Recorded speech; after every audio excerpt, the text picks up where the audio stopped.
decision that was announced today. Let me be clear.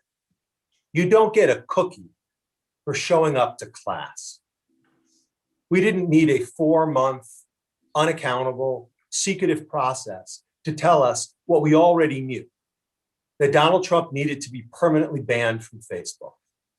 He had exploited Facebook, not for months, but for years, spreading hate, disinformation, and lies that came to a calamitous head when we saw the worst and most predictable terror attack committed on our shores, fomented by him on January the 6th. But he should have been removed from the platform long ago. And so again, while we appreciate the decision today, it is obvious that the notion that there is some exemption for political leaders from behaving by the bounds of decency in terms of speech on Facebook or anywhere else is wrong. All citizens engage in political speech, and all citizens should be accountable, because the freedom of speech isn't the freedom to slander, and freedom of expression isn't the freedom to incite violence, whether you're saying it in the public square or you're posting it on Facebook. This decision, though, for ADL, more than anything, underscores the fact that Facebook alone cannot police itself. An oversight board selected by Facebook, promoted by Facebook, organized by Facebook, cannot be expected to hold Facebook accountable, nor can Facebook itself self-regulate. The time has long come for a policy intervention and for the kind of government oversight that is so woefully inadequate. Every other industry where customers are harmed, where markets are weakened, where lives are lost, the companies are held accountable. And the time has come for the government to engage and intervene, because this company needs to be held accountable and the industry needs to be brought to bear once and for all. This decision makes clear that no single company and no single unelected person should have so much power. So let us hope that we will move from a decision today that really just kicks the can down the road, right? All the board has done is sent the decision back to Facebook. The game of ping pong must end. And now we need the real game, the game of oversight and monitoring that only the government can do. Great, Jonathan, thank you very much. Again, our statement for those who just arrived, I will drop in the chat. DM me if you'd like to ask a question, Ben, Wasquita, and I will turn it over to Professor Larry Tribe. Thank you very much, Ben. I'm glad to be here, and I'm glad to see that the Oversight Board has at least affirmed that part of the action that Facebook belatedly took to keep a serial liar and inciter of violence off of its platform. But I want to address two particular points. One, the suggestion by Donald Trump and some of his allies that he has some kind of First Amendment right to speak on this platform, and that preventing him from using it as a launching pad for lies and for violent insurrection against the government somehow violates his rights as a citizen. No citizen has a right, as Jonathan emphasized, no citizen has a right to foment violence. No citizen has a right to engage in insurrection. But in particular, no citizen, private or public, has a right to use any particular private platform like Facebook as a privileged place from which to launch attacks. The First Amendment limits the government. It does not limit Facebook. The First Amendment does not limit Twitter. It limits only the government. And although Mr. Zuckerberg seems to think he is a government and pretends that the Oversight Board is some kind of Supreme Court, he's not a government. He has enormous power that, as Jonathan Greenblatt points out, ought to be subject to accountability and constraint through the antitrust laws and through laws designed to prevent the deliberate dissemination of falsehood. But because it is not a government, Facebook has no obligation to allow people to speak on its platform the way the government does in public fora. The other point I'd like to make relates to what Jonathan Greenblatt said about the necessary role of government here. I do not think that the solution to the unaccountable power of a platform like Facebook is to embrace government censorship.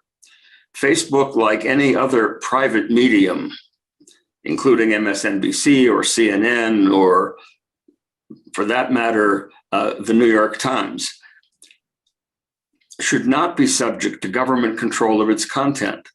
The way the media, including Facebook, can and should be held accountable is through the elimination of arbitrary immunities against accountability. When anybody else foments revolution, causes a riot, leads to the death of Capitol Police, threatens to hang the Vice President of the United States, anyone who recklessly allows that kind of thing on their platform is normally held liable in damages and in punitive damages for the harm done. But now, under Section 230 of the Communications Act, Facebook and other media are immune from such liability. They are free, however deliberately and however recklessly, to use their algorithms to improve their bottom line, to improve their profits by encouraging hateful and violent speech. And then they can turn around and say, who, me? I didn't do anything. I'm just a dumb pipe. That will not do. They have to be held responsible. And that means that special immunities have to be eliminated. They have to be subject to the same kinds of responsibility that everyone else is. What Facebook has done through the charade that it put on by taking 100 days to conclude that Donald Trump is a serial liar and fomenter of violence has been simply to distract attention from what should be the focus, and that is how harmful is its business model, how harmful are the algorithms that it uses, things about which Shoshana Zuboff can speak more credibly, I think, than I can. Final point, Donald Trump is not going to suddenly be a good boy, deny that the election was stolen from him, admit that he fomented an insurrection. And as a result, any suggestion that Facebook, in reviewing what it has done, should turn around and decide finally to let him back on makes no sense at all. Clearly, unless he reforms, which he is not about to do until hell freezes over, the underlying justification for excluding him from this platform will remain. And that's what I think should happen. He should be permanently excluded. Thank you. Thank you very much, Larry. We are going to pass this over to Shoshana Zuboff, who I think, Shoshana, you've joined us, I hope. So I'd like to turn to you. Thank you so much, Ben, and it's great to be here with everybody. Look, what's happened this morning, what we've read in this so-called opinion this morning underscores what I believe, and what I said to myself yesterday is what I want to talk about today. This is like, this would be like a sort of Charlie Chaplin scene where we're all chasing each other's tail around the rim of a donut, because we can never find what we're looking for, because what we're looking for was in the hole and it's gone. There's a void. So I want to suggest this, that the real question today is not what Facebook's so-called oversight board decided. It's not even, the most important issue really is not even about Mr. Trump. Here's the real question. In a democratic society, how should we decide the rules of the road in an unprecedented global medium known as the internet? And how do we do that if we want to have a democratic digital future. We have delayed asking this question for 2 decades, and the result has been a wholesale destruction of privacy in favor of a for-profit surveillance society driven by and for the interests of an extractive surveillance economics that belong to Facebook and the other tech giants as well. This delay has meant that Mr. Zuckerberg now exercises absolute power and control over critical information infrastructure that involves billions of people. Yet somehow we have allowed him this self-authorized oversight board, a device intended to extend Facebook's life as a self-regulating business, free from precisely the law and democratic governance that we need. We can delay this question no longer, and this so-called decision today emphasizes this point 1,000-fold. Fortunately, we already have the answer to the question because we've been here before. So we know that, the beginning of the industrial age, for example, in every industry, business owners had all the power. They had all the rights. They could do whatever they wanted to. There were no workers' rights. There were no consumers' rights. And if somebody like, the biggest pharmaceutical company in the world said to us today, hey, we're going to have our own oversight board and it's going to decide if our products are safe and honest and efficacious, we would say no way. Because that kind of authority must be founded on objective criteria, subject to public contest, subject to repair, because they are governed by public laws. And only public laws can enforce transparency and accountability. In other words, this kind of authority, what belongs in the hole of the donut, what is left from that void is the rule of law. This kind of authority can only live in democracy's house if it is to earn our trust, if it is to operate reliably in the interests of people and society. This is how we dealt with the industrial century. We invented all kinds of rights and laws and institutions, things like the FDA and the Federal Reserve and the National Labor Relations Board or the Federal Communications Commission, dozens of others. We don't just give the power to the companies, as the oversight board now suggests, and we don't just give it to whomever's in the White House. It stands under law, loyal to its function and mandate. Facebook's economic imperatives have put it on a collision course with democracy. There's no question about that. It's time for democracy to decide the rules of our new information civilization, grounding us in the rights and laws that are bound by a vision of a digital and democratic new century. That's where we're at today. And that's what this oversight board, in all of its illegitimacy, has taught us again. Great.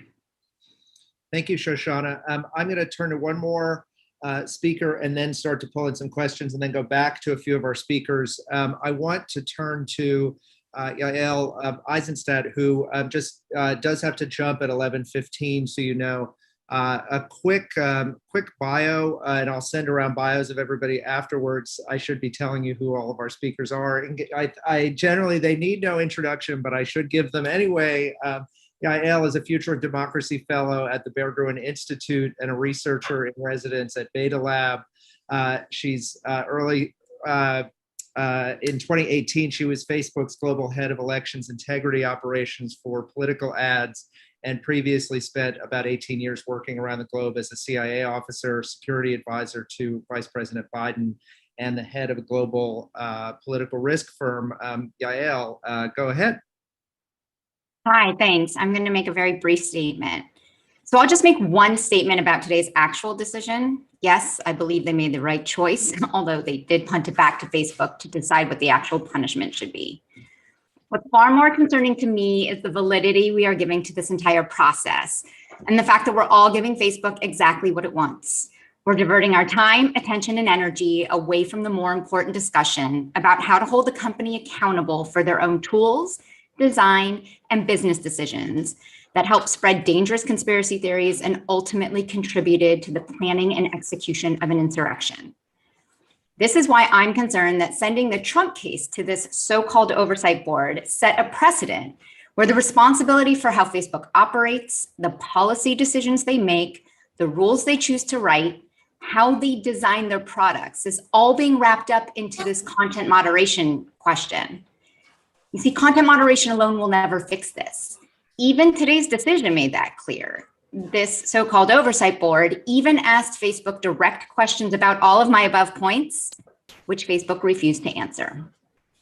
I stand by my belief that Zuckerberg's no fact-checking politicians policy, a policy I personally bumped up against when I worked there and have written extensively about, the so-called newsworthiness exception that grew out of that, the tools and exemptions given to the powerful at the expense of the rest of us were all business decisions that harmed democracy. I just want to end by saying this is exhausting. It's exhausting that we here need to continue speaking about democratic ways to hold these companies accountable just to have others wrongly claim that we want to stifle free speech. No, there is no easy legislative solution. But until democratic governments demand actual transparency and oversight over the company's tools, again, not over the actual speech, but over what the company chooses to do with that speech, then we will continue to scream into the wind and give legitimacy to an unelected, unaccountable, so-called oversight board who seems to wield more power over the future of my democracy than I or any of the leaders I voted for do. Thank you. Thank you so much. Just to remind everybody, I've got a couple questions coming in. You can, I'm Ben Wiskita. You can direct message me. I've sent in the chat again our statement. I want to take the first question and direct it to Rashad Robinson, who is the president of Color of Change, and turn to you. Rashad, what is the takeaway here with regard to the oversight board's decision-making process? So, we should first of all say that just because someone calls themselves something doesn't mean that we should call themselves something. They call themselves an oversight board, but seem to have absolutely really no oversight, particularly no oversight over the business incentives. The fact of the matter is they're saying that Facebook is trying to avoid its responsibilities, but doesn't seem to actually be able to make Facebook live up to its responsibilities. That in no way is actually oversight.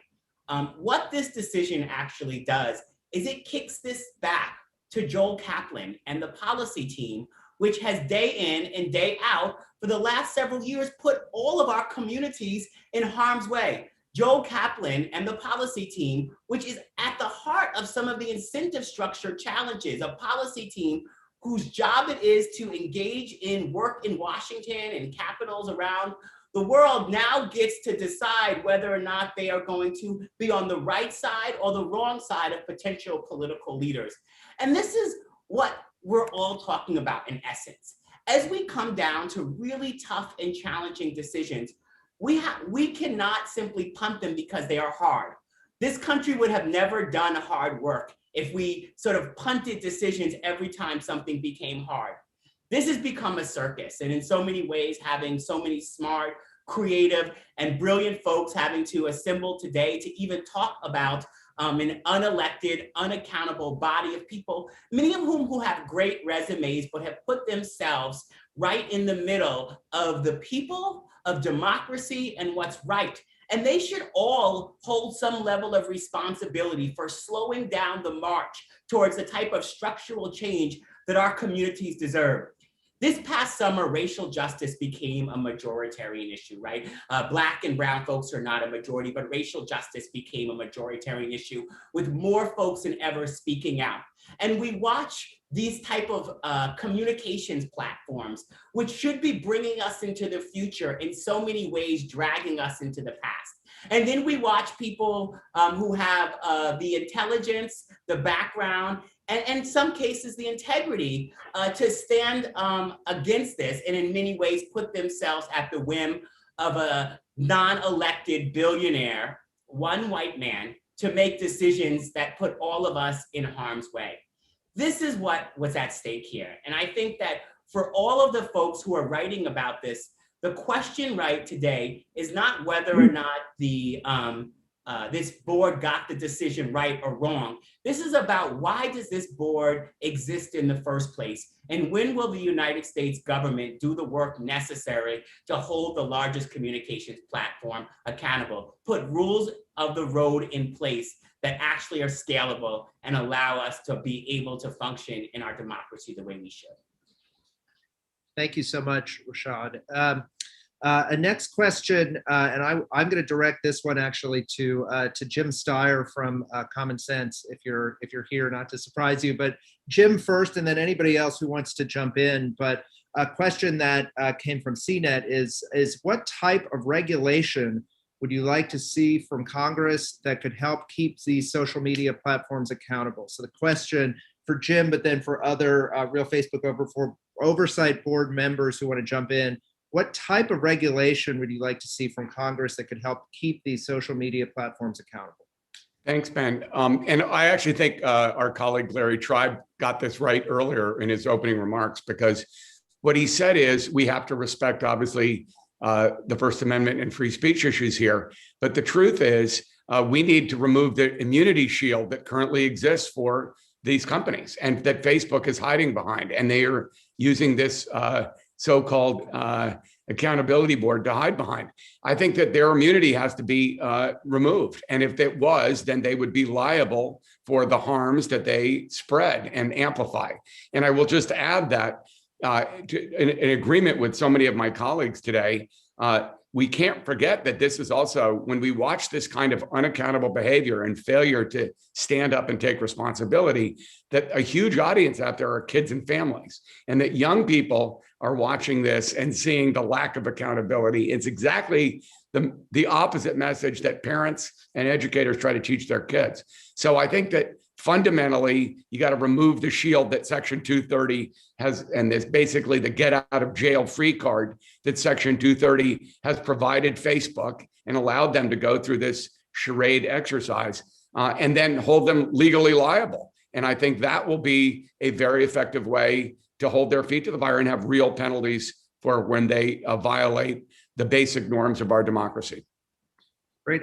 I do want to bring in Jessica Gonzalez from Free Press, and then Jim, I know you have a couple of other thoughts on the decision writ large, so I'll come back to you for those. Jessica Gonzalez, who is the co-CEO of Free Press, I wanted to tag you in on this regulation question. Thanks, Ben, and thanks to the Real Facebook Oversight Board for bringing us here today. I have to echo the comments of Yael. I'm tired of this. Our time is being wasted by having to go back and forth on whether a serial violator of Facebook's rules belongs on the platform or not. He doesn't. And I don't want to waste our time with this anymore. What I want to talk about is what this question begs. What are the type of interventions that the federal government can undertake that go directly at the hate and lie for profit business model that Facebook is running on?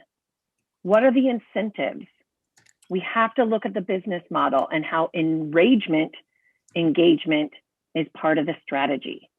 And as Shoshana mentioned, how extraction of our personal demographic and behavioral data is being collected and then used to target people, not just with advertisements, but with group recommendations driving people toward extremist content.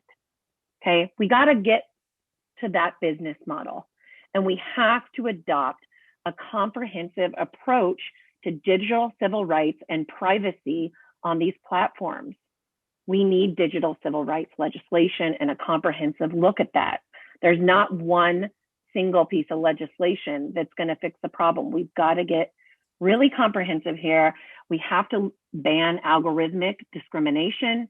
We have to have way more transparency about how these companies are collecting and using our data. And we need to put the control of our personal data back in the hands of users.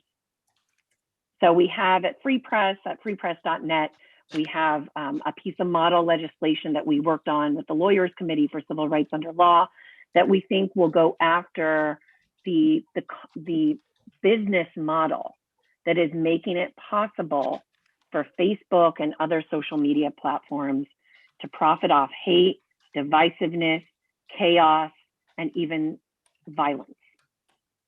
And I'll stop there. I have a lot more ideas, but I want to make sure all my colleagues here have time to get in. Great, thank you. So I want to turn to Shireen Mitchell for your thoughts. We have some more questions coming in, but I want to hear from Shireen and Eric Nang from Muslim Advocates. Shireen is with Stop Online Violence Against Women. Would love to hear your thoughts, just reactions to the ruling today, and then we'll take a couple more questions. Yeah, thank you for convening this. I appreciate being here and being with my esteemed colleagues on this issue. And I think a lot of things have already been said, but I just want to make sure that we remember that part of what happened in terms of him being removed on January 6th was that he was holding a government position when he incited violence, which is completely opposite of the First Amendment. And so if we're going to have this argument that this is a free speech or First Amendment debate, which I still think is very American, that we need to think about across the board, but that the concept that the government has the right to harass, to incite violence, and to and target their citizens, I think we're fundamentally not talking about this free speech conversation in the way that it should be spoken about. I think it's really important that that's being missed here, because what was happening, he was doing this for 4 years.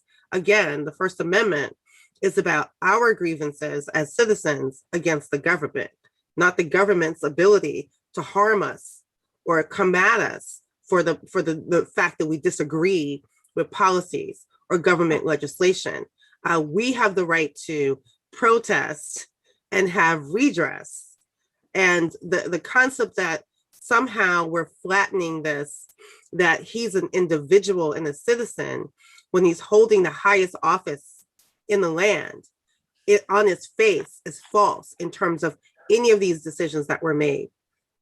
So that's my first point. My second point is that we are not having a conversation about who's being harmed because of this harassment, because of this incitement to violence, because of this hate speech. We're constantly elevating the people who are causing the harms. We're not holding them accountable, but we're still elevating them. And what this oversight board said was, we are basically not in position to make this decision. Facebook is in the position to do so. So again, as Rashad said, was that, they are not holding any space of oversight. And then who then is responsible at that point?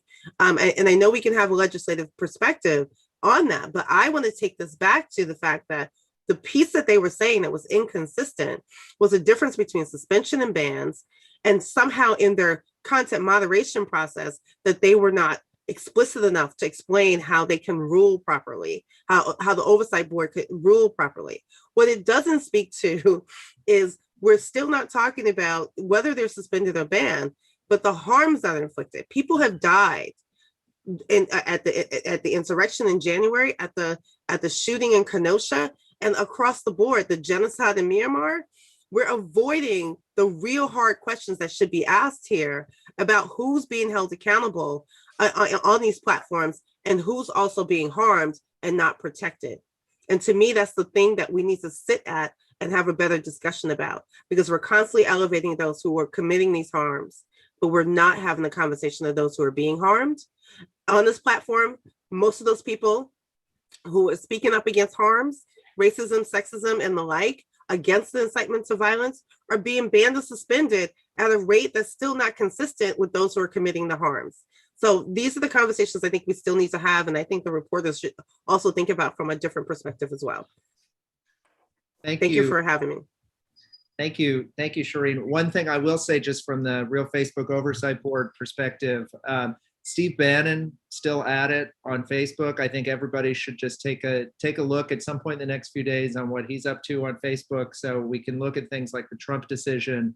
But they're really in a vacuum compared to any number of people who are still bad actors on the platform. I want, before we turn to Eric, I wanted to ask a question that I'll throw just out to the Facebook Oversight Board panelists, whoever wants to take this one. I had a question, which is, Do we think that Facebook should just let its third-party fact checkers just go ahead and fact check, and that's how they should handle this?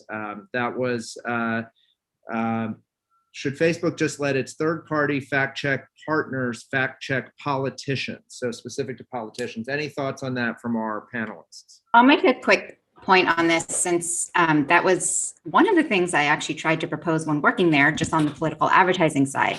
That said, fact checking will never, ever address this idea of frictionless virality. By the time a fact checker gets to a post as salacious as the ones that Donald Trump was posting and tries to get to fact checking them, it's likely already been seen by tens of thousands, if not millions of people, including in part because of Facebook's own tools on how they amplify certain posts or how they helped someone like Donald Trump gain that big of a following to begin with.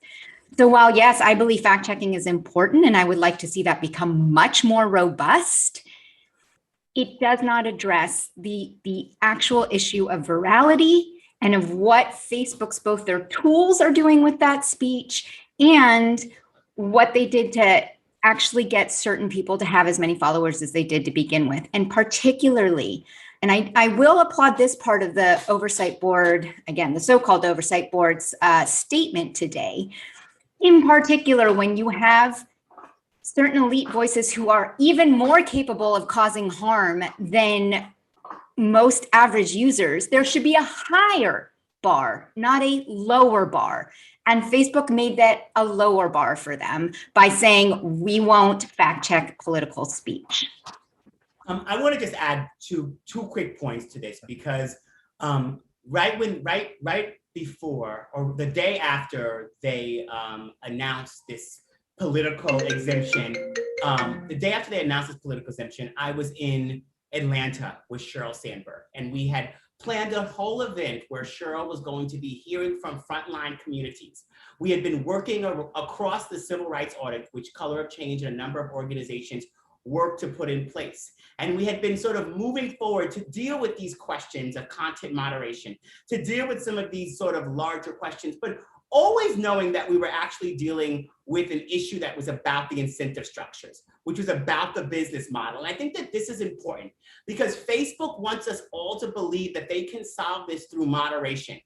Sheryl and Mark told me directly to my face there were a whole set of things they could not do on the platform. And the minute around voting and the census, and the minute COVID hits, Sheryl calls me and tells me all these things they are doing around COVID, working with the World Health Organization, that seemingly were things that they could not do as it related to voting or the census. Things that they told me the technology doesn't let them do, or the fact checkers sort of situation doesn't actually operate. They have designed a platform. They are profiting from a platform and then pretend they have no responsibility over how that platform operates. And then what we end up doing is saying, please stop doing that, Johnny. Please stop doing that, Johnny. Johnny keeps doing it, and then we don't have any sort of leverage to hold Johnny accountable. This is the child throwing stuff around the supermarket, except the child throwing around the supermarket is throwing stuff around our democracy that's harming all of us, all of our communities, and further putting people not just in this country, but around the world in harm's way. Don't be fooled by the fact that this can be solved in any way other than dealing with the violence algorithms and the incentive structures at the heart of this platform. And until we actually deal with the business model, which we know Facebook is not able to do on their own because they're not incentivized, because buying new things and making more money will always outweigh our safety, our integrity, and our security. And that's exactly why government action is so incredibly important. It stands in the way of people putting their profits and their growth over our lives. I want to make a point about why Rashad and Yael have put their fingers on the approach that government needs to use in order to avoid engaging in content censorship. When I suggested earlier that the immunity shield needs to be lowered, and Jim Steyer agreed, I certainly didn't mean to say that that's the only thing that needs to be done. There does need to be direct government regulation but not regulation over the messages that are permitted substantively, the ideology, the ideas, regulation over the algorithms, the tools, the business model. Those are things that are possible for government to do without violating the First Amendment. And it seems to me that it is not enough to say, as has been said a little while ago, that when Trump fomented insurrection, he was speaking as the government. The government doesn't have First Amendment rights. Shireen is right there. But that isn't enough. He's no longer the government, nor is Steve Bannon, nor are many other users of the platform. We need to restrict the ability of those users to use the platform in a way that amplifies falsehood and violence. And the truth will never catch up with the lie. The lie, as Yale points out, moves rather quickly. Fact-checking comes too late. But what we can do is identify inappropriate legislation, and through regulatory structures administered by something like the Federal Communications Commission, we can identify the business tools and the business models and the algorithms that allow the platform to be so devastatingly dangerous. And that's where the focus should be, that and the elimination of the artificial immunity shield. And Ben, just to tag on what Larry and everyone said, I think that the ultimate, and this really follows also, Jessica, the points you made too, we need a comprehensive policy regarding tech in this country. We have not had that for 25 years. They have basically run their lives the way they have, whether it's Facebook, Google, or any other company. And so I think that this is incumbent, not just on Congress, but literally on the Biden administration to have a comprehensive tech policy that will cover all the areas that we're addressing here today. And I'm actually optimistic that will come over the next year or so. And that the esteemed colleagues here today are people who can really help craft that. But at the end of the day, we need a national, comprehensive, thoughtful policy towards regulating tech, period, full stop. Thank you. I want to turn to Eric Nang from Muslim Advocates, who's the media relations officer there, with some thoughts, and then have a couple of other good questions coming in. Eric. Thank you for having me. I think what I want to say first is that Facebook is trying to have it both ways again with this decision. They're going to try and read positive headlines about how their ban on Trump was upheld. And meanwhile, the oversight board just asked the company to revisit this decision to ban Trump in 6 months and possibly let him back on. And frankly, we're just not optimistic about that decision in 6 months. Facebook has a history of appeasing and bending over backwards for Trump and his right-wing allies.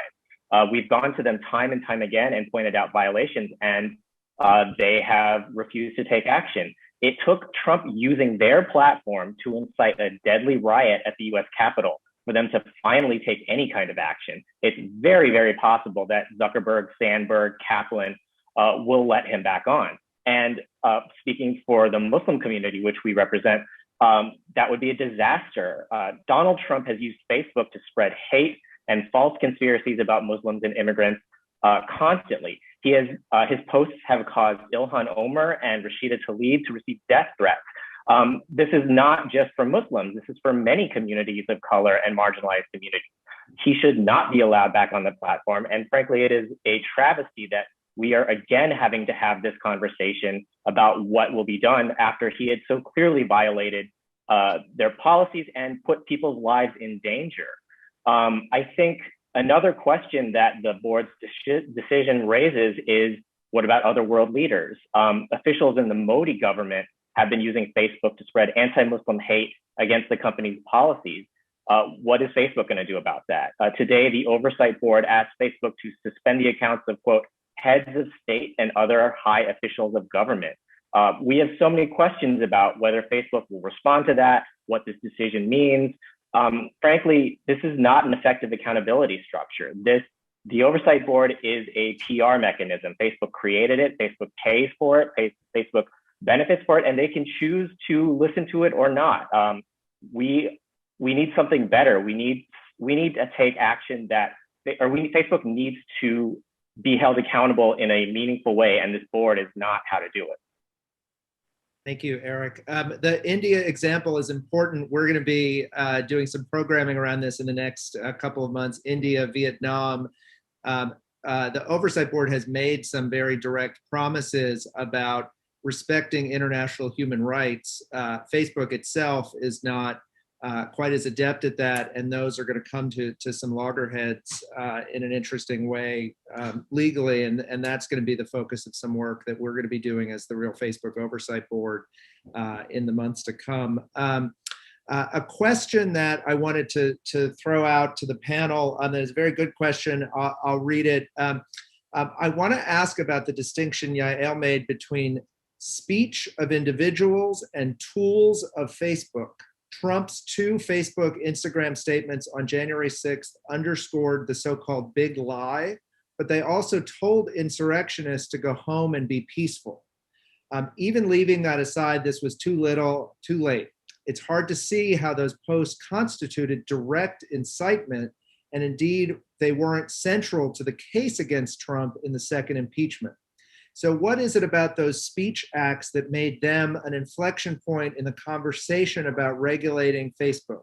Was January 6th simply so horrifying it threw into relief the ways Facebook has been on a collision course with democracy, as Shoshana puts it, for so long?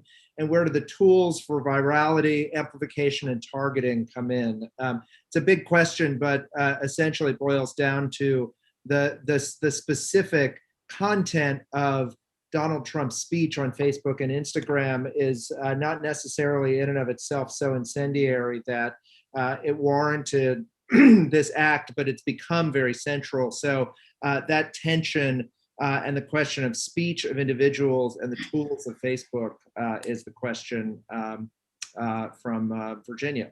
So anybody on the panel? So Shireen, this is Shireen on this conversation about speech. I think is really important. Again, that I think that the reason why we keep coming back to this is because we're coming back to the free speech argument. And I think Lawrence is right. The conversation about it has to be more than just the government conversation in terms of this. And so when he made statements like when the looting starts or shooting starts, that has a historical framework on harm to a certain specific ethnic group of people.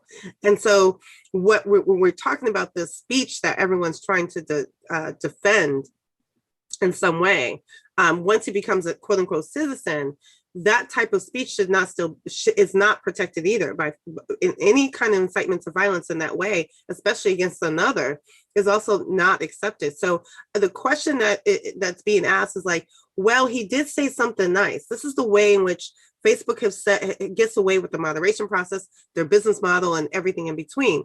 When the argument is, we do not agree with hate speech, we do not agree with white supremacists, but yet there's a group called, Proud Boys. White supremacy is not in the name. So the dancing around speech is what this question is more about, because they will say, we don't agree with hate speech, but then the terms of hate speech are up in the air and can be misconstrued because how an individual decides to use it. So saying Proud Boys, or what was the other one? Wolverine Watchmen. If you don't know that Wolverine or Watchmen is connected to a TV show about white supremacy, you have no clue about the terms being used. So the dancing that's happening is the way in which our society plays around racism, targeting ethnic groups, and the language that's being accepted to do so, as if that there's not underlying attacks or threats. And that's the part that I think that that Facebook is sort of laying a platform to say, well, if we can't do this as a society, then we can't do this as a platform either. Because guess what? We don't know what these code words are, even though we disagree with white supremacy, even though we disagree with hate speech. They're basically saying, but if someone uses the language in a different way, we can claim like innocent. And the last thing I'm going to say is they have said multiple times that they have, even though I don't agree with using the technology for solving this problem, because the technology doesn't understand the human nuances of what I just said, they do have the AI that can take down hate speech the minute it goes up. So we should not be worrying about the fact checkers. They have the AI to do it. What they've said out loud is, if we do that, one political group's content will be removed faster and more often than another political group. We're still jumping over the first part, hate speech. You're actually also saying that this one political group is participating more in hate speech than another, but you're pulling back and saying, well, because they happen to be politicians, that somehow our content moderation or our rules or our businesses or our business model is different depending on who's saying it. And that's the fundamental problem that we have with this conversation. Can I jump in and then answer that? I'll answer that question based on design, tech, and behavior, right? Like if what we've done in the content moderation game is to atomize meaning, but in the end, what the platform actually does is it pulls it up in machine learning and big emergent behavior. So what does that mean? It means that that particular tweet of President Trump may not seem like it may not have gone viral. It may not seem bad, but that's where you look at meta narratives, the seeding of it that actually switches facts bit by bit, right? It's like tearing facts apart in front of your eyes. And part of the reason it can do that is because of the hyper socialization of the social media platforms. In real life, we are separated by 6 degrees of separation. In Facebook, we're separated by 3.57. It's hyper socialization. So don't make the mistake of just because it didn't go viral, it's not dangerous. It's the meta narratives in many ways that are more dangerous because it's insidiously changing the way you think. And I guess I'll just end with one point, which is in the end, everyone has said the same thing, which is we're looking for systemic solutions that will stop the impunity. Thank you so much, Maria. Maria Ressa. I just wanted to add something too, Ben. Yeah. For a second to pile on with what a lot of people have said here. I think the one thing that we all have to remember is that the stakes are really high depending on what happens here. You know, this is about Trump, and I think it's ridiculous to kick the can back to Facebook, which couldn't create a set of rules to rein in a person who has demonized people for the last 5 years, leading all the way up to an insurrection. But this is going to apply, whatever happens here in 6 months, to a whole lot of societies that have faced systemic violence because their leaders, people like Modi, people like Duterte and others, have walked through the loopholes that Facebook created for Trump starting in 2015. And, you know, Trump's words just around January 6th, in some ways are the least of it, because it started with calling for the Muslim ban. That was the first loophole. Shireen already mentioned when the looting starts, the shooting starts. All of this was a culmination of years of demonization of multiple populations, calls to violence. It got particularly fierce in the last year. And if this ruling does anything but keep someone like Trump and all the rest like him off these platforms, what we're going to look at is more genocide, more mass violence, more distortion of democracies. I mean, I think people need to keep in mind what the stakes are. They're so high, and it's just so ridiculous that it's being decided by in this way, right? By this oversight board, and then asking Facebook to clean up its own mess that it created specifically to make money off of. That was Heidi Byrich, who I will say we quoted at length and linked to Heidi's the Global Project Against Hate and Extremism. Again, we linked to their report in our statement that I'll drop in the chat again, because of the implications that Trump has for content worldwide beyond himself, because of how that's been weaponized by other global leaders. So thank you, Heidi, and please check out that report. We have one more question. If you do have an urgent question, please chat to me right now, but I will ask this one last question. You should also watch Heidi on Tortoise, who's going to be doing something later in a bit. I would like to hear reactions, and maybe Shoshana, I'm going to let you take this one first, actually, and bring us full circle. If you're back, I think, I know you had to step away. President Trump has responded. There are typos in it, as usual, but his response is, quote, "New ad hoc rule on ensuring peaceful governmental transitions is not just overly vague, it was non-existent until after the events that Facebook used to justify it." So I will put that, sorry, I just saw another question that I'll make sure we get to, but I'll put Trump's reaction in the chat for you. But Trump said, the new ad hoc rule from the Oversight Board on ensuring peaceful government transitions is not just overly vague, it didn't exist until after the events Facebook used to justify it. So that is Trump's reaction to this. Any reactions to Trump's reaction, Shoshana? Well, I had a chance to hear most of Trump's reaction, and it's the same old thing. I think it's really important that we are not over dignifying this, because it's a lot of crazy talk. He's complaining about having been robbed of freedom of speech. I think we've adequately covered that topic. And he's, for Trump to criticize the idea that there are vague rules, a man whose entire life is built on getting attention for himself by breaking rules or defying rules or making up his own rules. I mean, really, the big opportunity that we have right now, and I feel so strongly about this, listening to all of the brilliant comments this morning, this is an opportunity to turn the trajectory. Facebook already failed to figure this out in a way that is consistent with the common good. The oversight board is not an oversight board. It's a PR device. We all know that. And they too have failed to contribute anything of even modest value. We're back to square one, facing the void. It's time for us to really double down on that and to make this the time when we finally address the void. And that should be the message that as journalists and as thinkers and activists, we take to the world. This is the time when democracy has to step in, fill that hole in the donut, fill the void, and we have to decide what a democratic digital century is going to look like.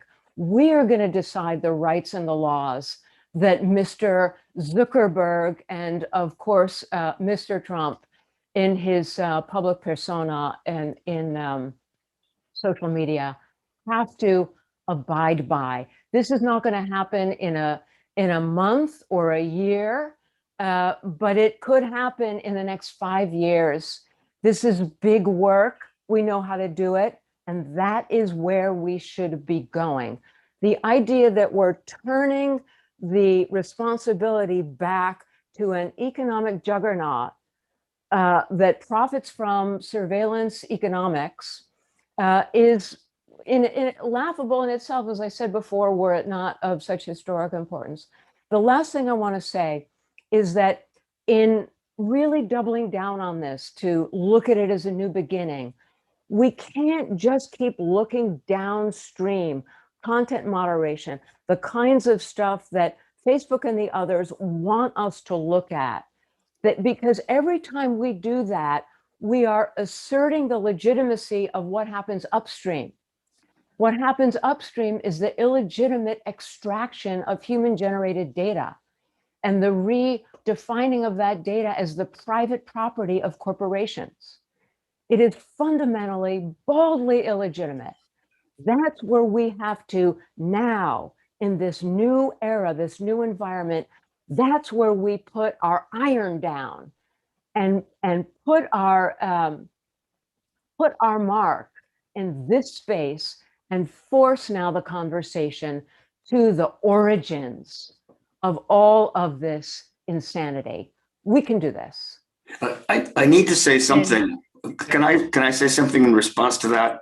Yes. I agree very much. I agree very much with Shoshana that the big picture needs to be focused on, but we cannot ignore the uniqueness of what Trump in particular did and what the stakes are. And this is to pick up a point that Heidi made. We will never get to the point of democratically regulating these monsters if democracy itself is destroyed first. And that is what makes the attack on the peaceful transition of power a unique, pivotal point. When Trump says, and of course he didn't make up this quote, some lawyer that works for him said, you ought to attack Facebook for coming up with an ad hoc new rule about peaceful transitions. Translation, there wasn't, according to Trump, anything special about what he did on January 6th. That was just ordinary stuff. And for Facebook to remove him using that as the final moment is arbitrary. It's not arbitrary. The most dangerous thing that a political leader can do is undermine the mechanisms of the society for removing leaders when a majority of the people have lost faith in them. When you can attack the Capitol of the United States to prevent it from certifying the election of the person who won not only the popular vote, but the electoral vote, you are doing something whose repetition in 2024 will end our democracy. Then we cannot have 5 years or 10 years to do what Shoshana describes. The whole mechanism of legislating these huge platforms depends on the peaceful transition of power, depends on the rule of law. That's what makes Trump uniquely dangerous, more dangerous than Bannon and a number of others. It's because he's devised a method really of undermining the mechanism we have for allowing the people to govern themselves. And if that's gone, then this is all whistling in the wind. We cannot then regulate these social giants, these technology giants. That's why this is a uniquely important moment. Larry, thank you very much. I want to ask one more question and take very quick responses because I want to end us in time. We had a good question, which is, if I can find it, should Facebook use the entire 6 months to decide, or should it act sooner? Panelists, go. Should Facebook use the whole 6 months, or should it act sooner? What should Facebook do now? This man has violated their terms of service for 5 years. There's no reason to take 6 months to give an answer. We shouldn't have waited 4 months for the oversight board to have an answer for something that is so simple about what has happened. And I agree with Lawrence. It's like they're saying that this is something that's not a big deal and that something instrumental didn't happen and people didn't die. Like the way in which this conversation is happening is as if there was no harm done. And we keep allowing them to continue to do this. And that's part of this problem. It's like, oh, let's take 6 months to deliberate on the fact that people died. That doesn't make any sense. And so if you can have a conversation about what happened in the genocide, we shouldn't be having a conversation debating the fact that that a peaceful transition of power did not happen in America for the first time ever. It did not happen. So the fact that we're trying to turn this into, well, he's an individual and this is a personal speech conversation thing is very problematic and very dismissive of the impact for this nation, but across the globe, first of all. And the last thing I just want to say really importantly is that we are acting like these people were not in positions of power, aren't currently in positions of power. Facebook has the power to make this decision. He had the power when he made the decision about creating the insurrection. This language that's happening after is something that Maria was talking about. We're allowing people to pretend like somehow these individuals were not operating in a position of power. Those of us as citizens are not in positions of power, and yet we're the ones harmed. But we're not. Our concerns are still not being elevated. Why? Because even the media only cares about the people in power. So if you're not going to pretend to accept the fact that we're talking about this because these people have roles that were important and can make decisions, and they're still not doing it and claiming to be victims. I think fundamentally, that's the flaw of this discussion. Thank you. Thank you, Shireen. I'm going to let Shireen have the last word, which is a very strong word. I will say Jessica in the chat had to leave, but says ban Trump permanently, act now. I really, really want to thank everybody, all the media for joining us today. If you want to talk further, if you want to set up further interviews, I would absolutely encourage everybody to look at some of what is currently happening on Facebook still. Again, we talk about Steve Bannon a lot, but Facebook is going to take a victory lap and say that they have banned Donald Trump. They've been upheld, and we should not let that happen in the public discourse. So please take a look at that. Our statement is in the chat. You all, I've been emailing you about this insane verdict for the last 4 months now. So if you need to reach me to interview any of our Real Facebook Oversight Board members, please do so. media@thecitizens.com is in the chat. And I want to thank everybody so much for joining us today, and have a good rest of your, depending on your time zone, afternoon, evening, morning. And thank you all very much. Take care. Thanks. Thank you, Ben. Thanks, everybody.